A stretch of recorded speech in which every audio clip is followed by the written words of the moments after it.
Okay, forward paddle. Okay, stop. That's good. We'll just get out here in the main channel. Forward. Stop. Forward. Forward. Okay, stop. See this nice little calm eddy here? So if you, this is like a safe zone if you fell out, you needed to get into a calm area. So the water is swirling around a little bit, but there's not nearly so much current as there is out here in the main part of the channel. So yeah, the river is probably moving along at about 3 miles an hour, which is about like hiking, kind of about the same distance. Okay, go ahead and forward paddle. Okay, stop. Oh, nice. Right alongside that rock is where we want to go, just like what they did. It was built by a private company, though, by the Mountain Quarries Railroad Company, which was Portland Cement also. And as I said, they built it to haul limestone from the El Dorado County side of the river, from the quarry about a mile upriver, and then up into Auburn where it connected with the main line. So the bridge was just part of it. It also, they had to trestle all the little ravines and everything else. Now it's a really popular river crossing. The Western States 100-mile endurance run crosses on the bridge here, and the Tevis Cup. And it was one of the horseback riders that gave the bridge its nickname, No Hands Bridge.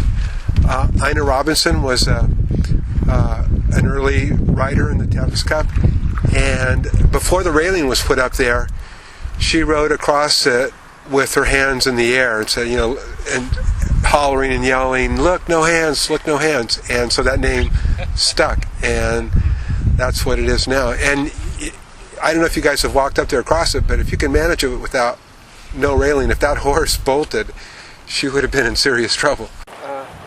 The river's carving a new channel out on the left of this little rocky island. So we got quite a big flow here to knock off the edge of that rocky bar. But that's the thing, the river is, that's what I like about it, so it's always changing. It's so cool. Yeah, we'll go on the right, but we could have gone down the center there.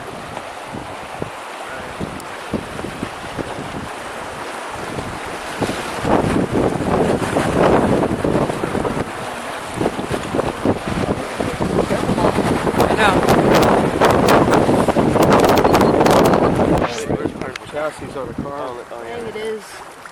That kind of stuff, if it's in the river itself, is really dangerous.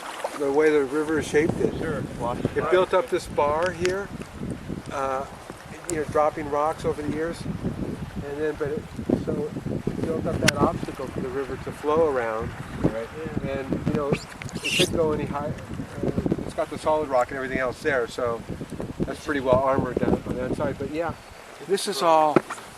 Probably a lot of it is mining debris from the dredging that went on in the river. They floated big dredges, these big bucket dredges with huge buckets that went down the river, and then over the years, it's been 150 years, since the main part of the gold rush. Say 100 years anyway.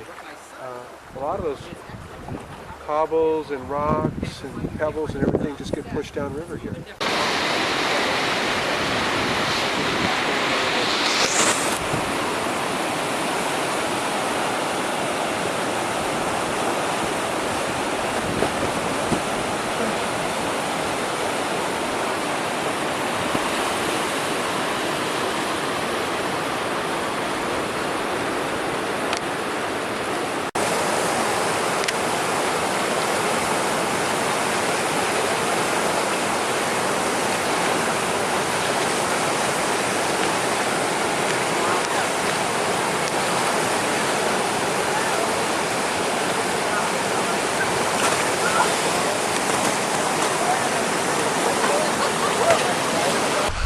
Highway 49 bridge washed out in 1964, I believe it was. And so there's a lot of bridge metal and concrete just below the surface here.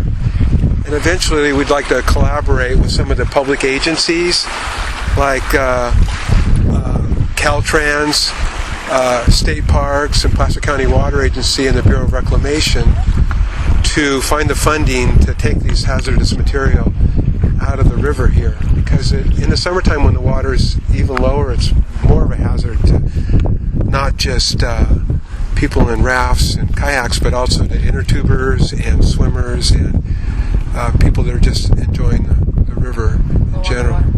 I'm Mary West on the Voice of the Foothills, AM 950 KAHI.